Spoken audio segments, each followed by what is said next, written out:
पानी हमारी जिंदगी का एक अहम हिस्सा है और यह कहावत बिल्कुल सच है कि जल है तो कल है, क्योंकि हमारी पूरी जिंदगी इस पर टिकी है।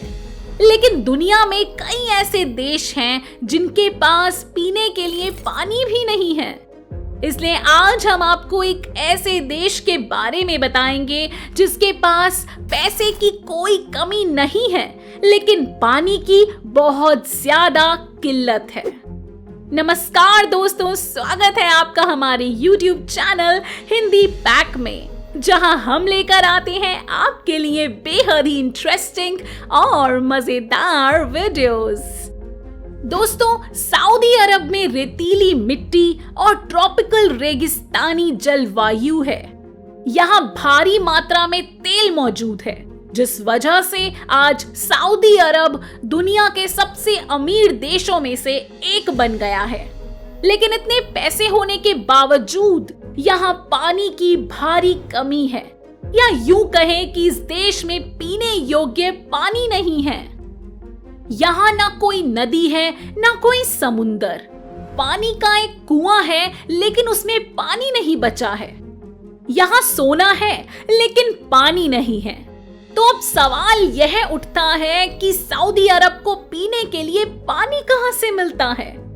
तो आइए जानते हैं इसके पीछे का हैरान करने वाला सच। सऊदी अरब में पानी बहुत कम मात्रा में उपलब्ध है और भले ही यहाँ पानी की मांग बढ़ रही हो, फिर भी यहाँ के नागरिक दूसरे देशों के मुकाबले ज्यादा पानी का इस्तेमाल करते हैं। कई शोधकर्ताओं का कहना है कि सऊदी अरब का अंडरग्राउंड वाटर अगले 11 वर्षों में पूरी तरह समाप्त हो जाएगा। सऊदी अरब के अरबी अखबार अल वतन की रिपोर्ट के मुताबिक सऊदी अरब में प्रति व्यक्ति की पानी की खपत दुनिया में सबसे ज्यादा है। सऊदी अरब में प्रति व्यक्ति की पानी की खपत 265 लीटर प्रतिदिन है, जो कि यूरोपीय संघ के देशों की तुलना में 2 गुना है।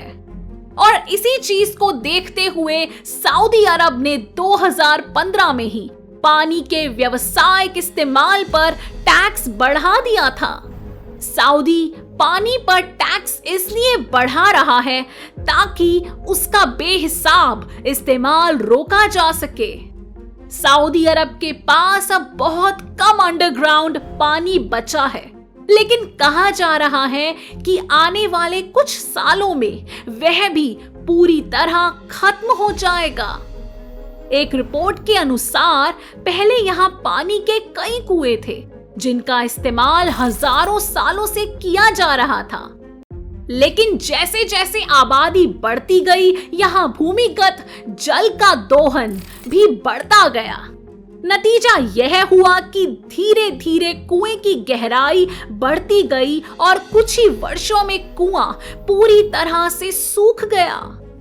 इस देश में केवल 1% जमीन खेती लायक है और इसमें कुछ सब्जियां उगाई जाती हैं, क्योंकि धान और गेहूं जैसी फसलों को उगाने के लिए भारी मात्रा में पानी की आवश्यकता होती है। हालांकि एक बार यहाँ गेहूं की खेती शुरू की गई थी, लेकिन बाद में पानी की कमी के कारण इसे बंद करना पड़ा। सऊदी को अपना सारा खाना पीना विदेश से खरीदना पड़ता है। दोस्तों, आपको जानकर हैरानी होगी कि सऊदी अरब में साल में 1 या 2 दिन ही बारिश होती है, और वह भी आंधी के साथ। ऐसे में ना तो उस पानी को इकट्ठा करना संभव है और ना ही अंडरग्राउंड पानी के दोहन की भरपाई करना। अब आपके दिमाग में यह सवाल आएगा कि पानी ना होने के बावजूद यहाँ के लोगों के पास इतना पानी आता कहां से है। तो आपकी जानकारी के लिए बता दें कि तमाम मुसीबतों के बाद भी यह देश पानी की मांग को पूरा करने में सक्षम है।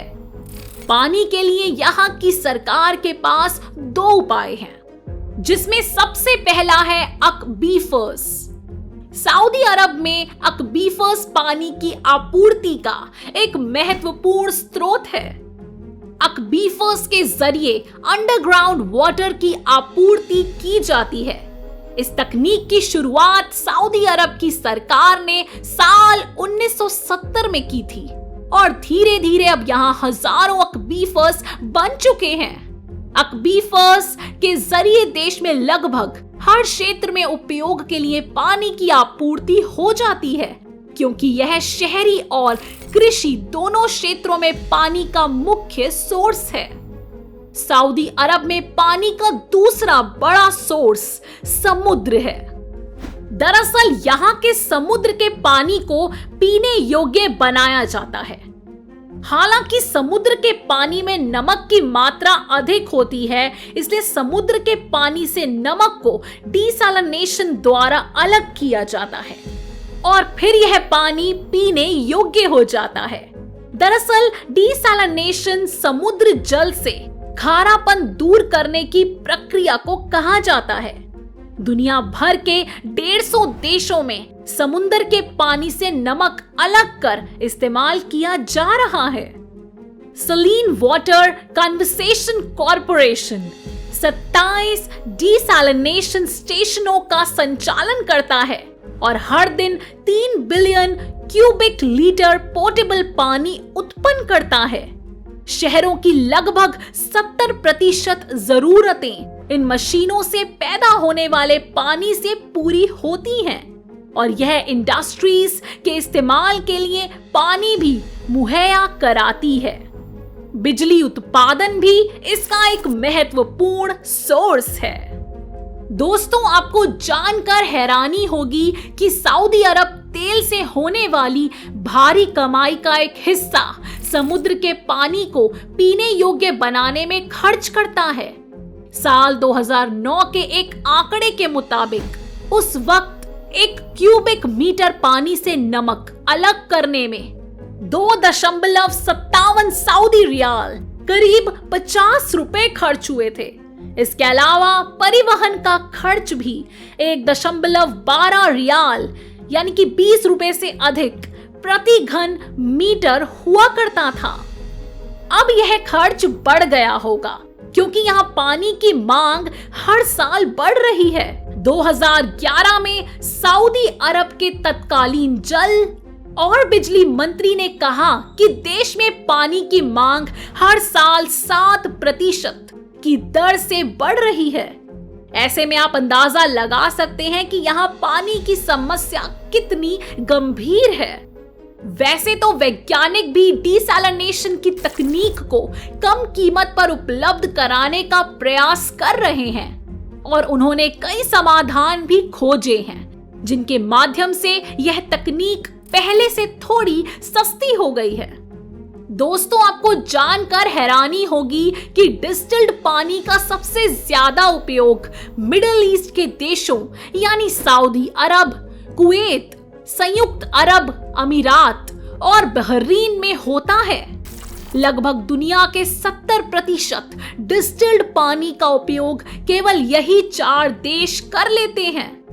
अगर इन देशों में बाढ़ आती भी है तो उस पानी को भविष्य के लिए स्टोर किया जा सकता है, क्योंकि इन देशों में कई बड़े डैम भी हैं जो बहुत सारा पानी जमा कर सकते हैं। तो दोस्तों, आपको यह जानकारी कैसी लगी हमें कमेंट करके बताएं।